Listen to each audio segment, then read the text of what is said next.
The black helicopters came without warning, silent predators against the twilight sky. Rumors had circulated for years in the small town of Stone Creek. Whispers of unmarked aircraft, strange lights, unseen observers. Most dismissed them as folklore, but Daniel knew better. He had seen them firsthand.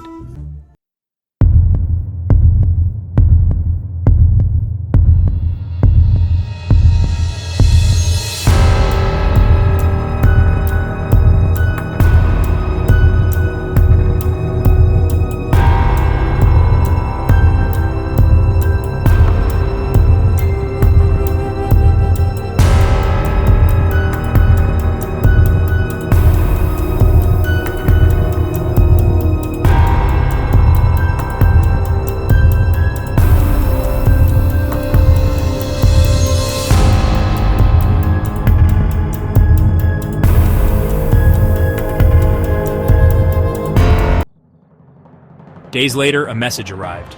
It was from Eric, an old friend of Daniel's, a man known for his eccentricities and wild theories about government conspiracies. The message was short, urgent. They are watching. I know too much. Come to the cabin immediately. Delete this message. A chill ran down Daniel's spine.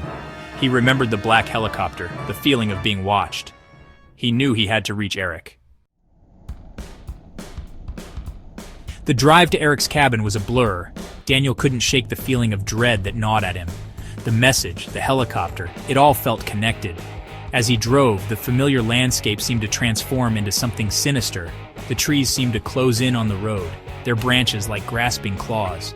Every rustle of leaves, every cry of an owl sent shivers down his spine. He arrived at the cabin as dawn painted the sky in hues of gray and purple. It was a small, secluded structure nestled deep in the woods. A plume of smoke rose lazily from its chimney, a sign that Eric was awake and waiting.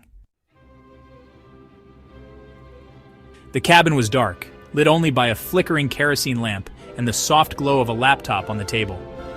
Papers and files were scattered everywhere, creating a sense of frantic research. The air was thick with the smell of wood smoke and strong coffee.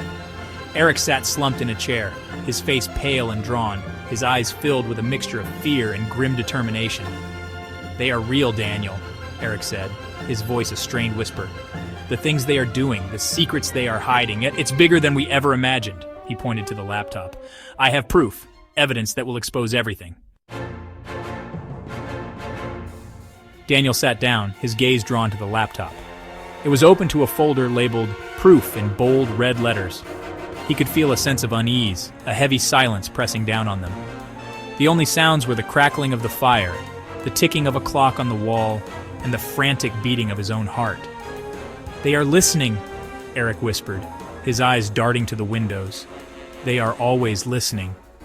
His words were barely audible, yet they hung in the air like thunderclaps.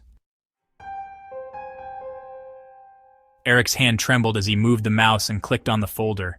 Inside were files, photos, and videos.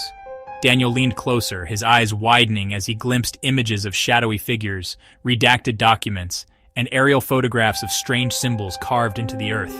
"They are everywhere," Eric said, his voice barely a whisper, controlling everything from the shadows. "We have to get this information out. The world needs to know." Suddenly, a gust of wind rattled the windows. The fire in the hearth sputtered and hissed, casting dancing shadows on the walls.